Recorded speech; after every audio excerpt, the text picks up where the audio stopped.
Good morning. I'd like to apologize for the late start. We had some technical problems. I think the problems are solved. Committee on Parole is called to order. Today is February 8th, 2023. Time is 8:43 a.m. My name is Alfred Bankston. I will chair the panel this morning. To my left is Mr. Anthony Marabella, and to my right is Mrs. Pearl Wise. We are seated at DOC headquarters in Baton Rouge, Louisiana, with the staff at headquarters. Introduce yourself. Sergeant Anderson. Thank you. Our remote location today is Louisiana State Penitentiary, with the staff at Louisiana State Penitentiary. Introduce yourself. Deputy Warden Tracy Falgood. Taylor Graphic Classification. Reginald Admiral Classification. Armin Shipley, Offender Records. Shady Surgeon Transition Specialist. Rochelle Ambo, Deputy Warden. Claiborne, Mental Health, Social Service Counselor. That completes it. One, you got the whole staff there this morning, Yes, sir. and welcome. We are ready for our first offender. First offender this morning is Alfred Bankston. Mr. Bankston, would you give us your full name and Department of Corrections ID? Alfred James Bankston Jr., 348266. Mr. Bankston, let me explain the process to you. I will read some information into the record. Once that information is in the record, we'll conduct a parole interview with you. At the appropriate time, we'll give Warden Falgood, Warden Ambo, and the staff at Louisiana State Penitentiary a chance to make remarks, comments, or observations. And then we have some, we have an entourage of supporters here today. And if I butcher any of these names, please forgive me. First of all, we have Beverly Bankston, your mother, and she would like to speak. We have Mr. Leroy Thomas Jr., a cousin, and Leroy is going to speak. We have Roderick Woodward, a friend, Nelson Taylor, paralegal, just a friend. You're not representing. I represent with Rose Officer firm. Currently listed as Okay. You're here with the family. yes. Okay. Great. We have Ms. Lacey Dozart, and would you please introduce yourself as the attorney and for the record? Yes, good morning. Lacey Dozart, attorney for Mr. Bankston. Thank you, Ms. Dozart. We have Rosa Benyard, an aunt on Zoom, Gary Stewart, Ricky Kaplan, Eric White,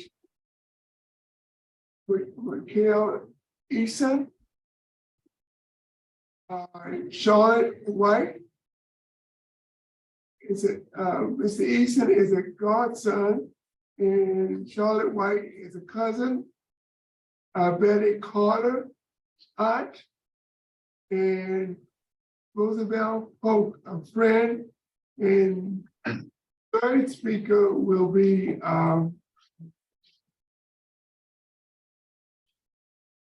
we have 4 speakers. We only allow 3, so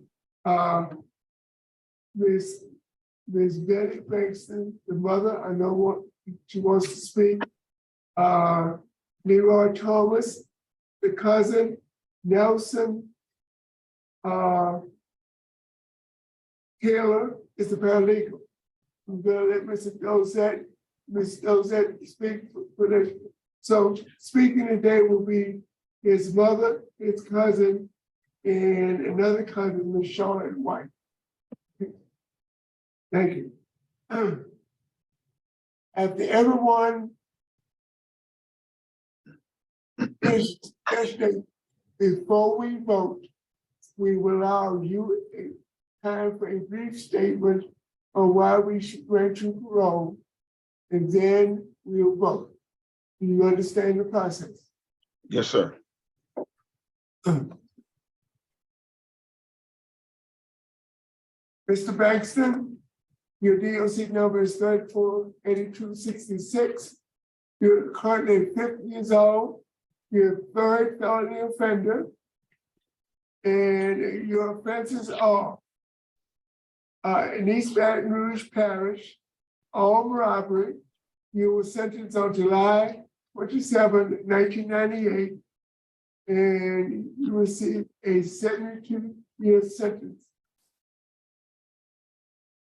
Attempted second-degree murder in East Baton Rouge Parish. You were sentenced on the same date, July 27, 1998. Received a 50-year sentence.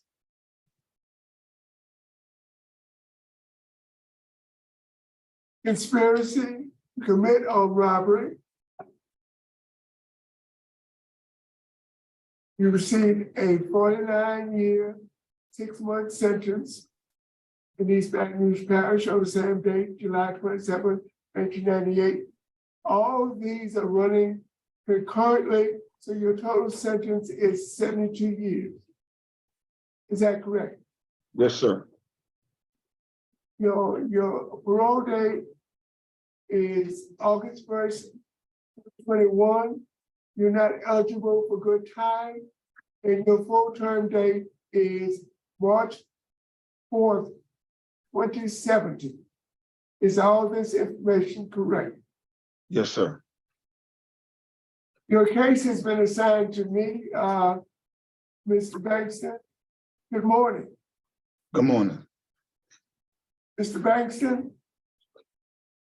tell us about the programs that you've completed in 25 years of incarceration. I have completed anger management. I have completed substance abuse and 100 hours were pre-release. And when were those completed? I completed anger management like 2006. I completed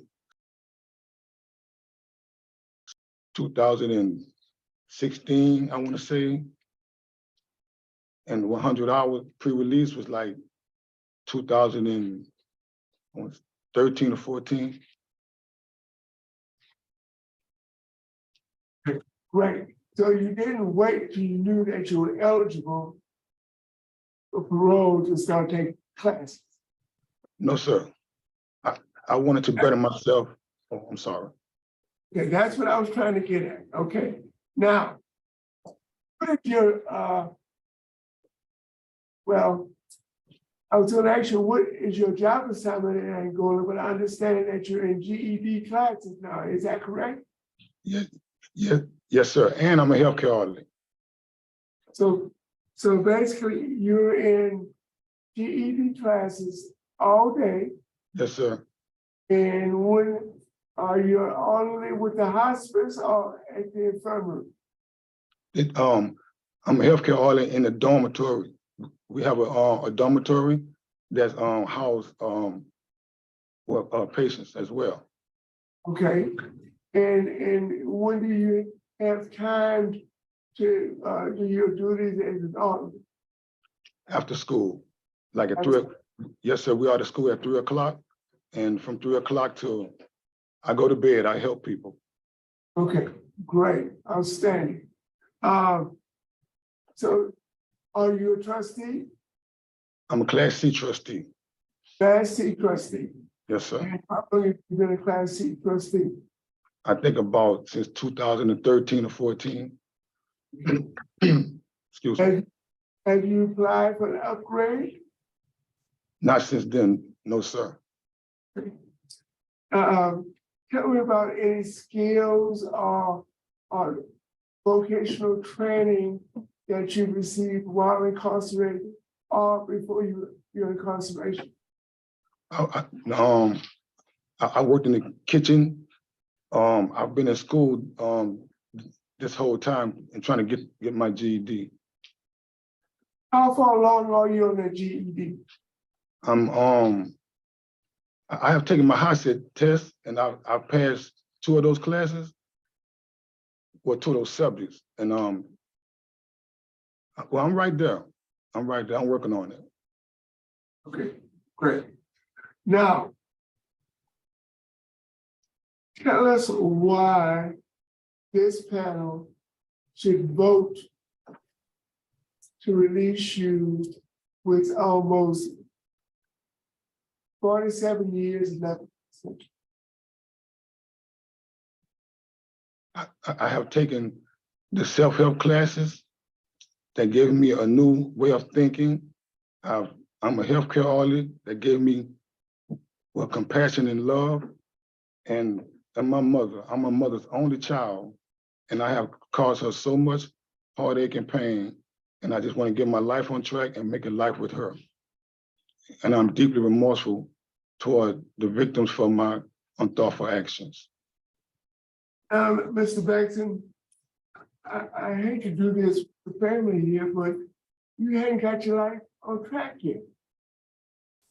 You hadn't got your life on track.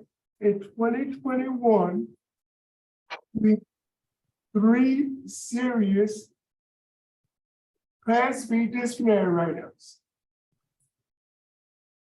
You had a number 5 aggravated disobedience.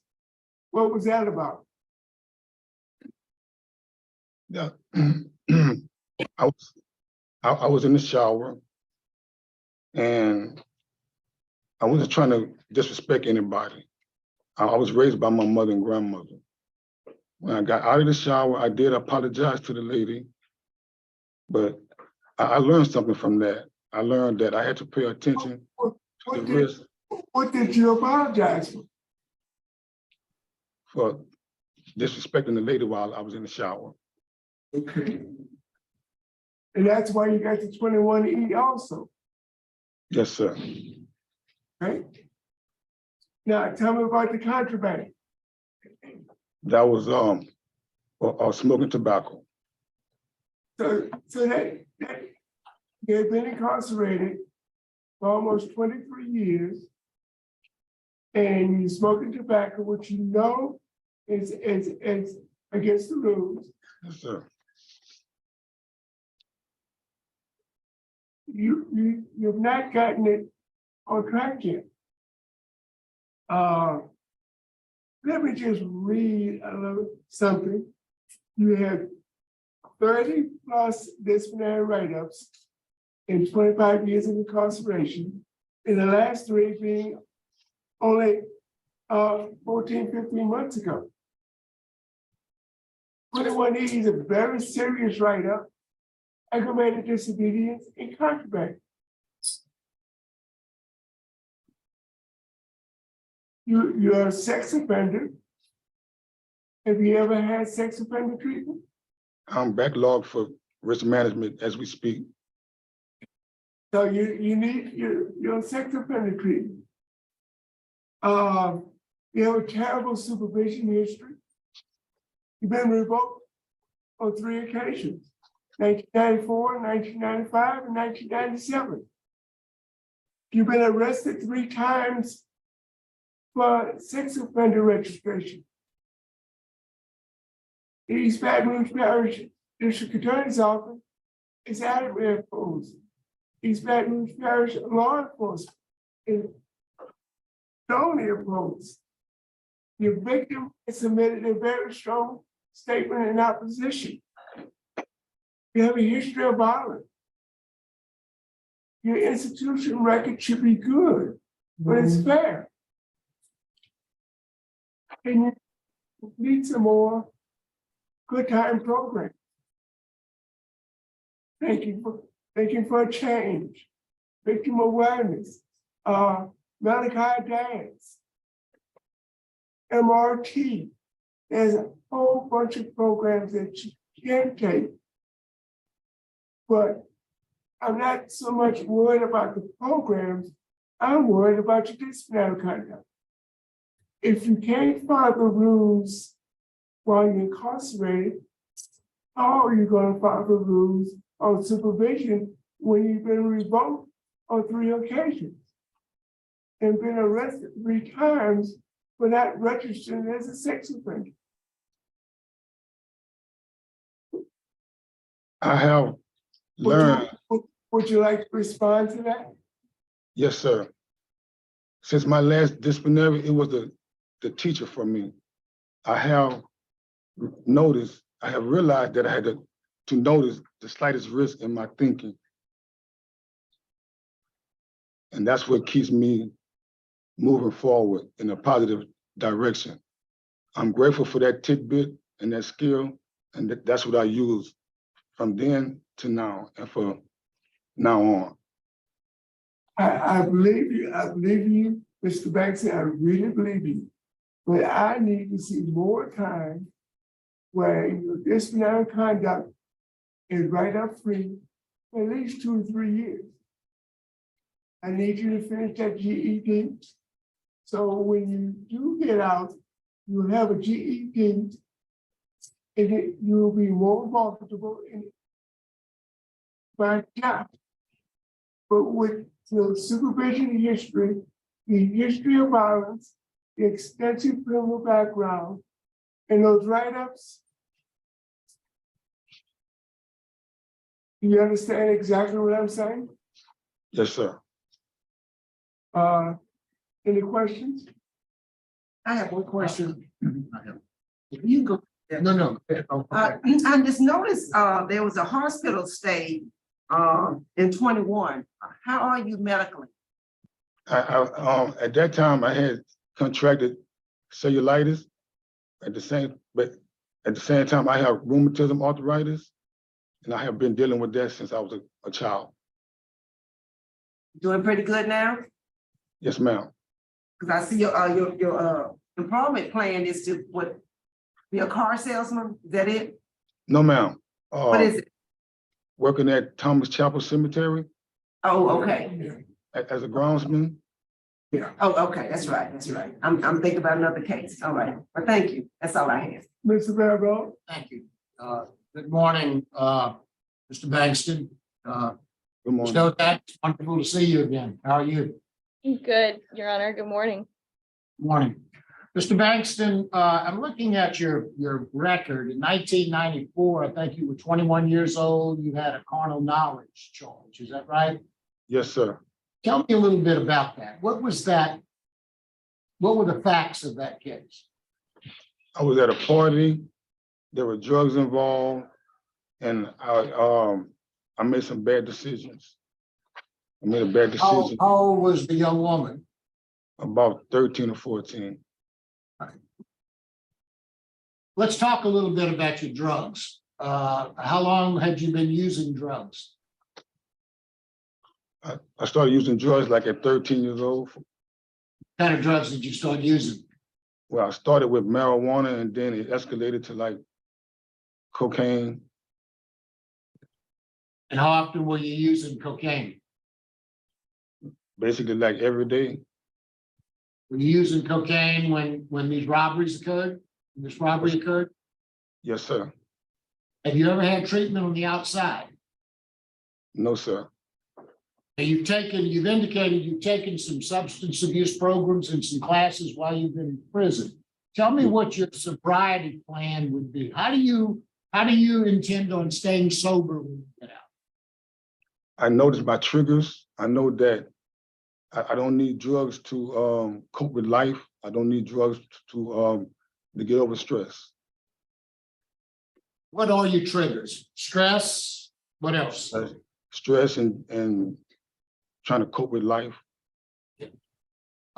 So let's assume for the sake of argument, you get a favorable vote today and you get out soon. What would be the first thing you're going to do in terms of your sobriety plan? I'm gonna go and join a substance abuse class. Okay, there's terminology difference sometimes. When you say a substance abuse class, do you mean like an AA meeting, AA meetings, or are you talking about some sort of a outpatient rehab place? Like with NA meetings. Okay, are you familiar with AA and NA meetings? Not in the free world, but I heard of them here in prison. Have you gone to any of those meetings? No, sir. I've taken substance abuse class. Have you taken any long substance abuse? Have you gone to Steve Boyle or any place like that that might be able to give you some long-term inpatient treatment to, you learn some triggers, but have you learned some tools to be able to make sure that you stay off of drugs? I've taken two. Sounds like you heard a little bit about AA, but you're not really familiar with it.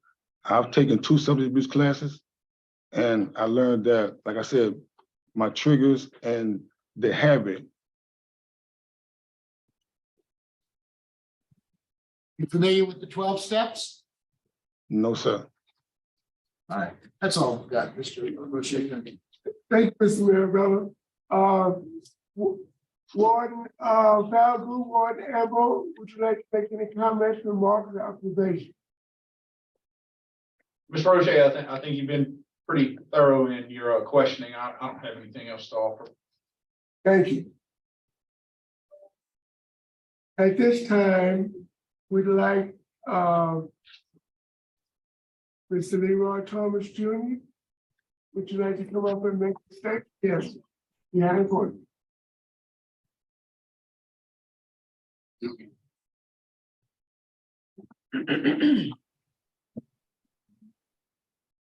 Good morning. Good morning.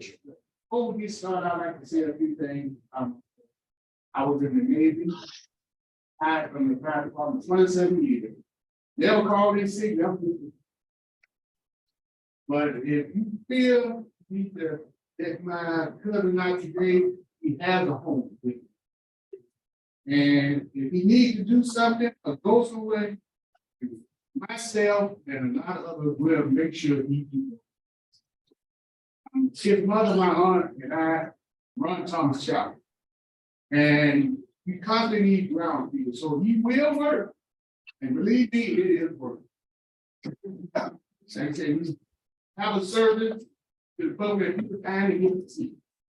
So I would say, I don't take him off, but he is loved, and I'd like to see him come home. So when I started at the fire department, he had just got arrested. I'm retired. So that's sure he's been there. So if you feel the need to let him out today, believe me, we gonna make sure he do what he needs to do to community. If you gotta go talk to police, he will be there. You gotta take a fine, he will be there. You gotta take a test, he will do it. So we love him, and we want to see him home. Thank you. I can feel the love, I can see the love. And thank you for your service. Thank you.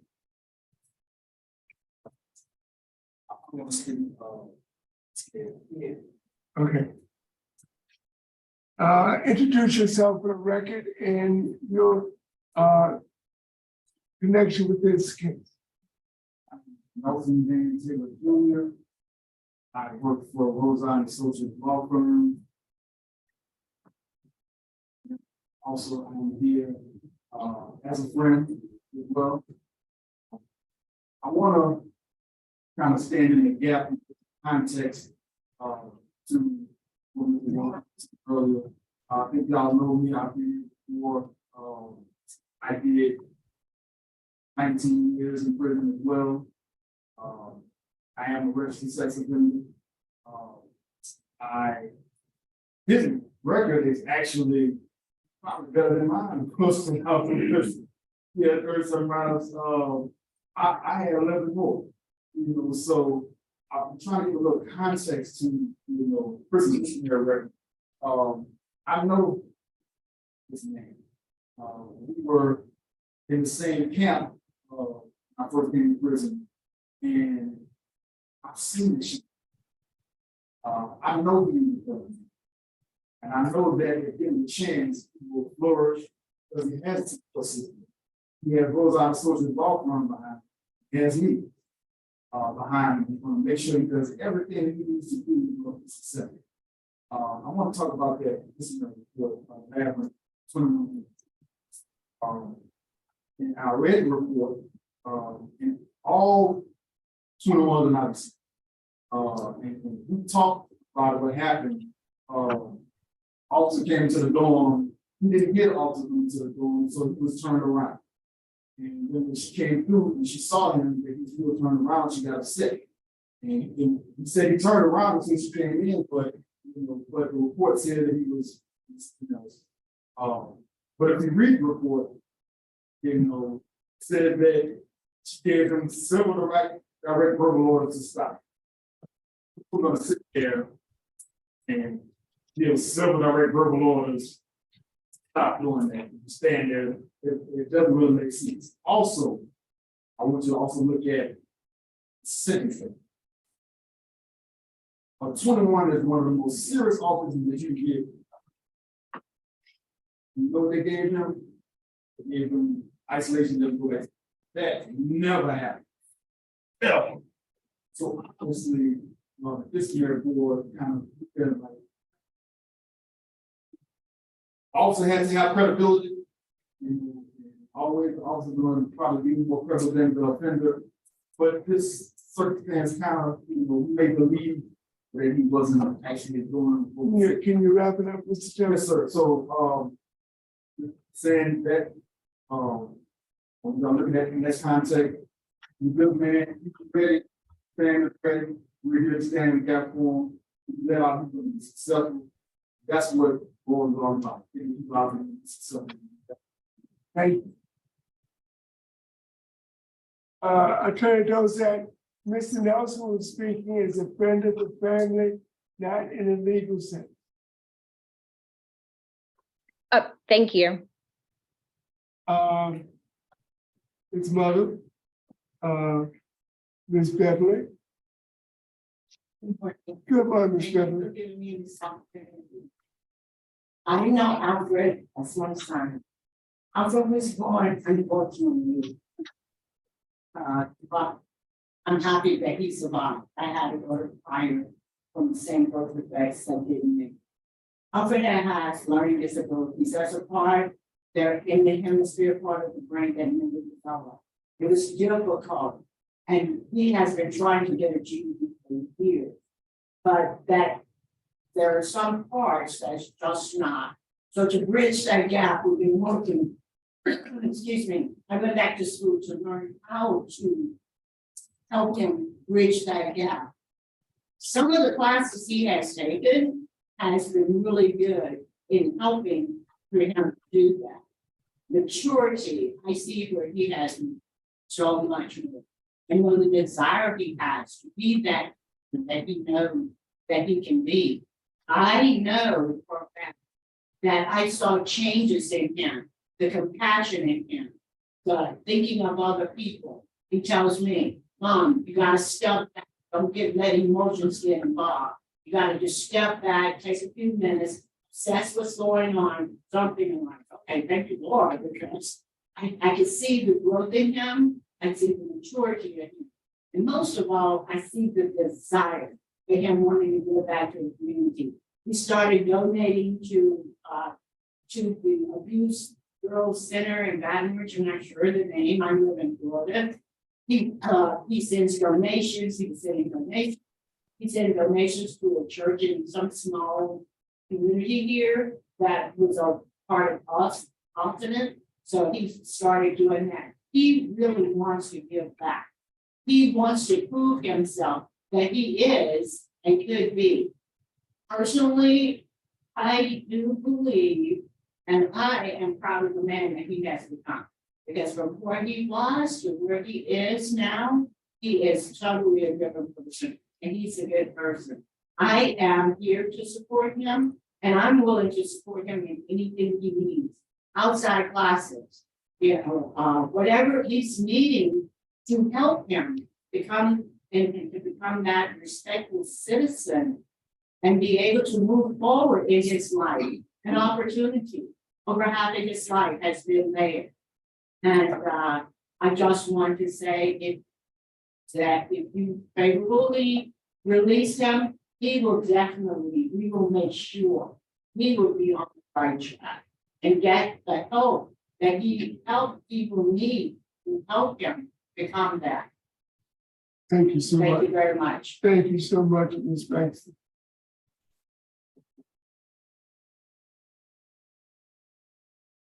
Alfred, Yes, sir. you're a very lucky man. Thank you, sir. You have tremendous support. Would you like to give us a brief statement before Ms. Dozak closes out the you? Yes, yes, sir. I am humbly, deeply remorseful toward the victims and their families and to the entire community, and even to my family and my mom. I know my past looks bad. It is bad, and I don't like it either. But now, the person I am now, I want to enter back into society. I want to be a productive citizen. I want to care for others once I'm released. And I know I can do great things in my community and for others. I will do those things. And I ask this board to please reunite my family, reunite me with my family. Thank you. Dozak, close it out for us. Yes, thank you. So my first impression of Mr. Bankston was that he was a quiet, humble, and remorseful man. And I know it may be hard or difficult to tell over the television, but he is very, very nervous today. And nervous, along with his quiet demeanor, is why, and his humble demeanor, is why he's having a hard time expressing himself. But we've had good conversations, and in discussing the incident, especially that day, he expressed how sorry he was for the victims and how foolish his actions were. And we even spent time going over the correct pronunciation of her name because he wanted to give her that respect. That truly showed to me that he has grown so much from that boy that he was when this incident occurred, when the revocations occurred, when his drug use occurred.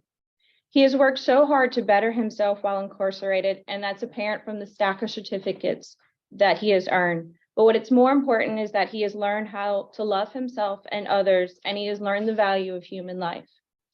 When incarcerated, he worked hard as a healthcare orderly, and even when it's not assigned to that position, he would still help others. He has watched those incarcerated get older and find it hard to care for themselves, and told me that he wanted to make sure that they had a good quality of life, even though they were incarcerated. Mr. Bankston was deemed a low risk on the Tiger scale, and he has a wonderful transition plan and an amazing support system, which has been shown here today. He will reside with Mr. Thomas until he's able to be self-sufficient and back on his feet, and he wants to follow in the footsteps of his grandfathers in taking over the family business of the cemetery and the grounds. Besides his loving mother, Miss Beverly, Mr. Bankston also has several strong male figures and mentors in his life, ranging from a retired Baton Rouge fire captain, law enforcement, and even a retired correctional officer from Angola. He even has family members in the education system that are ready to help him overcome his learning disabilities and finally earn that GED. I know Mr. Taylor spoke as to the write-up, so I won't rehash all of that, but I will say that that is what parole was put in place for in this system, is to give an opportunity to transition to society to prove oneself. And I believe that the system has done its job here. I truly believe that Mr. Bankston has been rehabilitated, that he is not that same person that he was at 25 or in his 20s, that he deserves that second chance to get back to the community. And I believe that he is ready. And we ask that the board to grant him parole and add any conditions that they deem fit, whether that be the sex offender treatment, IOP, or any structured substance abuse that can make sure that he stays a productive member of society. Thank you. Thank you, Ms. Dozak. Is the panel ready to vote? Yes. Mr. Bankston, it has been a pleasure talking with you this morning. I think you're very intelligent young man. Even though you have a learning disability, you are working very diligently to earn your GED. You've already passed 2 of the courses. How many more do you have left? 3. 3, okay. Is mathematics one of them? Excuse me. Is mathematics one of them? No, sir. It's science, reading, and the essay writing. Okay, okay. And you will get there. You have a army of support. But I'd like to see a longer period in which you have no write-ups. No matter what the write-up say, the officer wrote it up as a Class B write-up. And I consistently deny individuals with multiple write-ups within 18 and 24 months of this hearing. Because I need to see some time where you have no disciplinary write-ups. You've been revoked on 3 occasions, been arrested but not registered. And that's another thing. Once you release, you have to register as a sex offender. Is that correct? Yes, sir.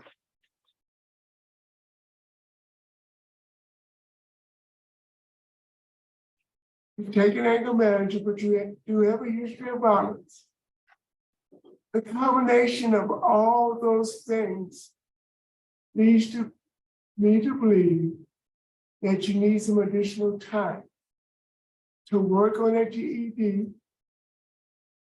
and improve your disciplinary write-up.